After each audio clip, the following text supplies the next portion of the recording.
a friendly people, so visiting the country is always a pleasure. But added to that is visiting Rome and seeing one of the major centers from which Western civilization was born.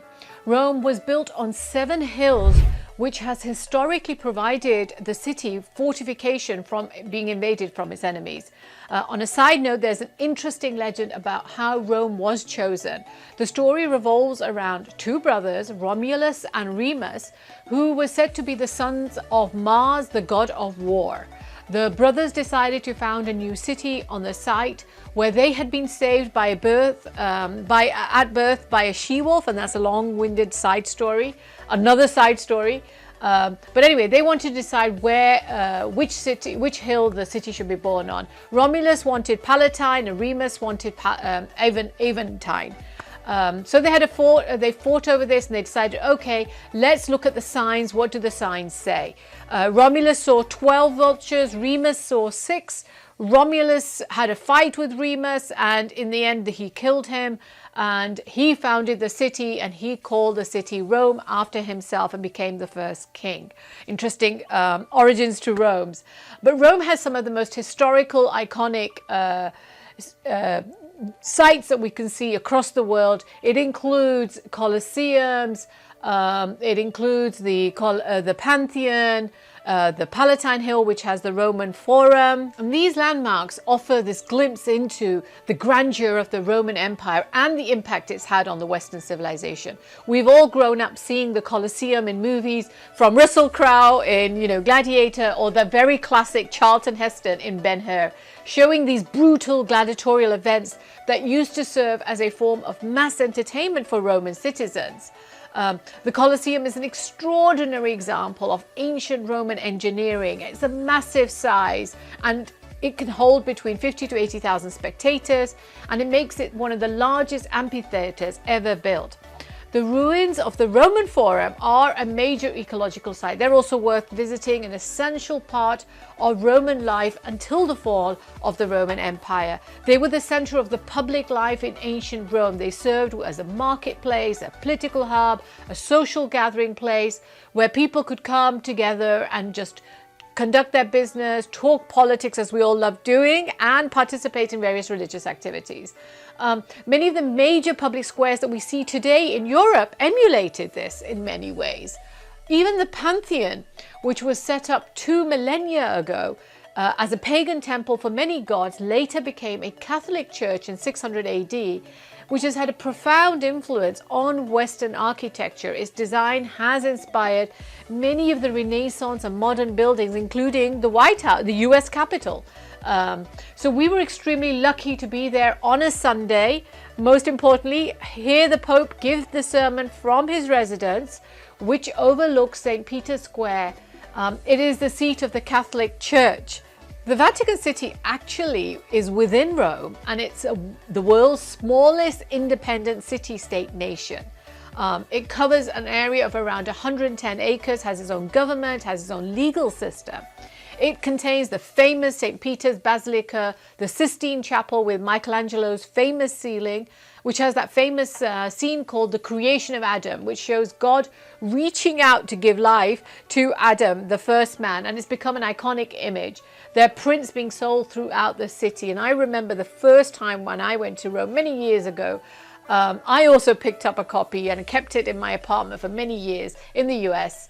It was a beautiful picture. But along with the Vatican, the Basilica, St. Mary Maggiore and St. Giovanni in Laterano are just some more of the few examples of Rome's rich religious history.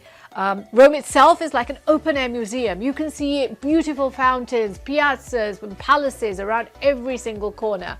The beautiful Trevi Fountain, Hadrian's Tomb, which is called Castel Sant'Angelo, to the Spanish Steps. So walking through the city is a pure joy, and you need to walk as well, because the amount of pasta, pizza, gelato you eat, it's quite scary. So you need to do those steps. we actually stopped in one place and actually saw how gelato is actually made as well, and that was quite interesting as well. We enjoyed it. I have to say, after all the amazing food in Rome and Europe in general, one thing I decided to do is no longer eat very deep processed food, and processed bread in particular. In the US lasts for months in the fridge. So if anyone can recommend good fresh bakeries in Maryland area, I will be super grateful. So Rome is an amazing city to spend time in, and you can keep going back again and again and discovering new treasures. In fact, there's so many treasures that people that live there often become oblivious to them. The apartment we were staying at was near a part of an old Roman wall that was left behind. So we asked someone about this, the history of this wall, and he just shrugged and said, I think, it's an old wall, probably Roman. And in our minds we thought, we didn't say it to him though, I have to say, yes, even we figured that out, it's Roman. But what else? And he just looked at us and he said, I'm not a guide, I have no idea. So end of July when we went, wasn't the best of timings, frankly speaking. It meant that temperatures were boiling and we couldn't go out as much as I would have liked. We're always looking to rest, and which was more because of the heat, the lack of hydration, rather than tiredness, although we drank a lot of water. Once again, Roman apartments were not prepared for the heat. They did not have air conditioning. But still, you have to visit Rome, so do give me your thoughts on Rome if you have visited. And for those interested, Muith finally joined us in Rome.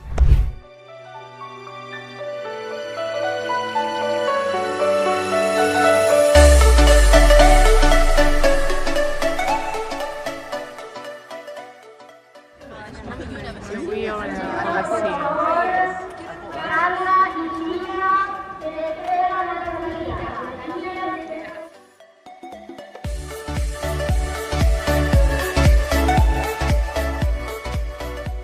So have you ever wondered what it would be like to stand in a place where every stone, every brick echoes history? Well, I'm standing in front of the Colosseum, one of the most grandest places in Rome. It reflected the grandeur of the Roman empire at its height.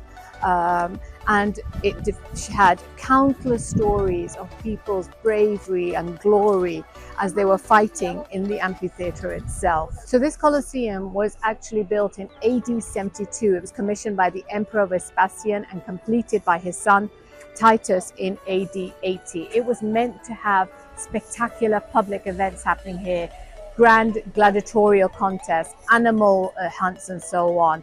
It hosts over 80,000 people can sit here to watch these events. So a lot of the fights were not just simple fights, they were actually staged. There was a whole drama that took place. There was clothing laid out. So it was a whole drama that the people saw take place. And there were so many fights, but one of the most interesting ones are when the actual amphitheater was inaugurated. There were fights, continuous fights for 100 days, and over 3,000 gladiators actually fought during that inaugural period. So over the centuries, the Colosseum has been used as a fortress and even became a Christian shrine. There's even a cross that you can see which reflects that. But really the Colosseum is what defines Rome. Even today, when countless millions of people walk through the streets, what is one to-do item on their list is the Colosseum.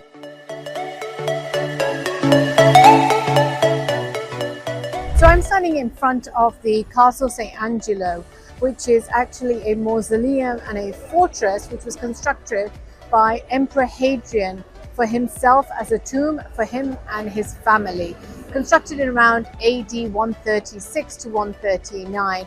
Over the centuries, it's been used for different purposes, including military fortress as well. So at the top of the fort is the Archangel Michael's statue in gold. And there's also a beautiful bridge designed by Bernini, which has various angels statues as you walk towards the particular fortress.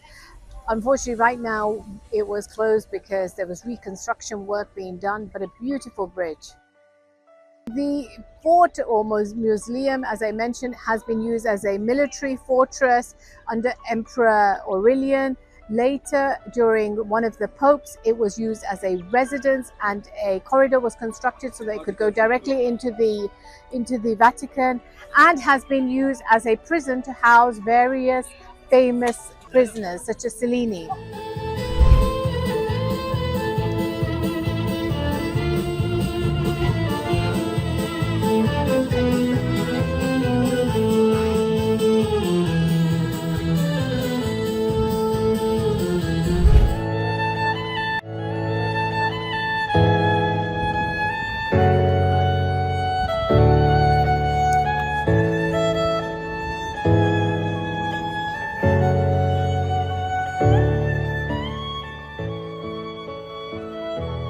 So according to Roman mythology, Romulus and Remus, two twins, were found here by the she-wolf Lupa. These twins then later grew up, and there was a day that came when it came to setting up Rome that they had to choose the hill upon which it would be set up. Romulus said Palatine and Remus said Aventine. They fought and Remus was killed. Romulus won, and therefore on Palatine Hill, Rome was set up. This is the most ancient part of Rome that still exists. All emperors and the elite, the aristocrats, all set up their houses here.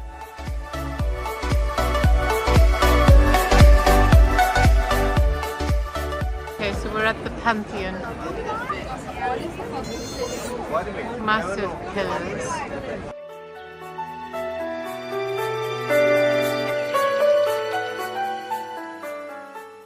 The Pantheon is one of ancient Rome's most preserved temples. Pantheon is the Greek word for many gods, and many gods used to be here. The dome itself had a number of gods, Roman gods, including Mars, Jupiter, Minerva, and many others. People would come here for their rituals and their sacrifices to these ancient gods. The temple was constructed in AD BC 27 by Marcus Philippus, the son-in-law of Emperor Augustus. It burned down by 80 AD and then was rebuilt by the famous Emperor Hadrian in 125 AD. You may have heard of Hadrian's Wall in the United Kingdom. That wall was the inspiration for the very famous HBO Game of Thrones drama. But the temple later became a Roman Catholic church. Emperor Constantine, in 609, the Byzantine emperor gave the temple to the Pope at the time for the Roman Catholic. And since that day, it has been a practicing Roman Catholic church. That is one of the major reasons why it's still a living institution, as people still go through the grounds and do their worship there.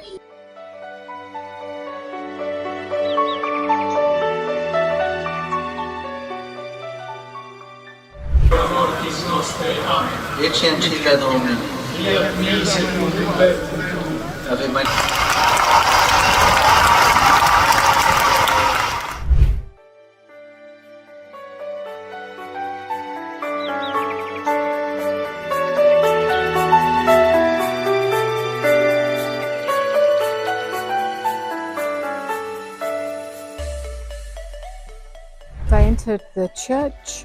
This is St. Mary's of Major. It's Basilica. It's one of the major basilicas here in Rome, one of the 7 pilgrim churches that pilgrims attend when they go on their spiritual journey around Rome, along with St. Peter's Basilica. One of the main reasons why it's so important is because it's called Bethlehem of the West. The manger in which Jesus Christ was found is still kept here to this day. It was kept here since the 6th century, and then in 1869 was kept. First of all, it was kept in the Sistine Chapel here in St. Mary's Major, and then was moved to the main altar in 1869. I'm wearing a scarf that they gave us to cover our shoulders and our head to show our respects as we're in here. So you won't find women without scarves in this particular church. Most churches, they do expect you to cover your shoulders, but weren't told to cover our heads. So the church was built in 1492, and it was believed that Mary came in a dream to Pope Liberius at the time, as this was said to be the site of the church, and therefore he set up the church here. Another legend is that in August the 5th of the 4th century, it suddenly snowed on this site. Because it was such a unique event, it was then thought that this was another reason why the church should be set up on this particular place.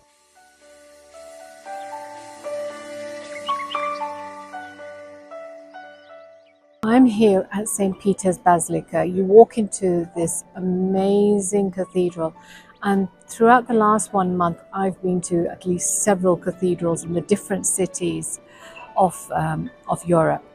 There's nothing comparable in the awesome beauty, the magnitude, the magnificent kind of awe-inspiring feeling that you get when you enter St. Peter's Basilica. It's a huge cathedral. Basilica is actually built what is said to be the tomb of St. Peter, who is one of the 12 apostles of Jesus Christ and seemed to be one of the most important of those apostles.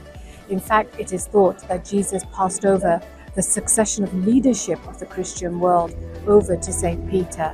Now, given the fact that the St. Peter's is built on top of this tomb, it also gives a primary importance to the concept of the papaldom and the papacy. St. Peter has been declared the first pope of the Roman Catholic Church. Because of this designation of the sacred tomb of St. Peter, this is actually considered one of the major destinations for pilgrims, Christian pilgrims from across the world. This particular basilica was actually started in the 4th century under Emperor Constantine, but the current form that we see it in is actually, this was built in the 17th century in a very Renaissance art. So the massive structure that we now see is mostly coming from the 17th century.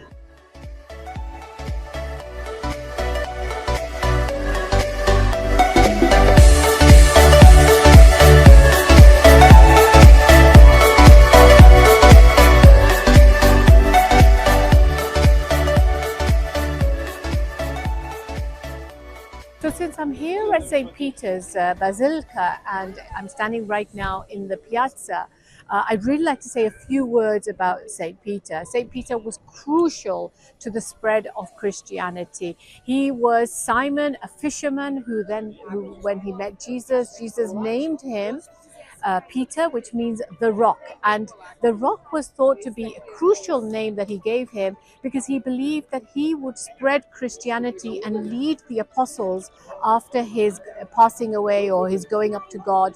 As Muslims and Christians both believe that Jesus Christ has not died, he has gone to God and will come back one day as the Messiah and lead people between the paths of heaven and hell back for redemption. So coming back to Peter, Peter was the fisher of men, as Jesus asked him to be. He was to bring people to the fold of Christianity. Later, when the Roman Emperor Nero killed him in 64 AD, he was said to have said that he would not die on the cross in the same manner as Jesus, as that would be unworthy of him to do so, and he asked to be turned upside down to be killed in that way.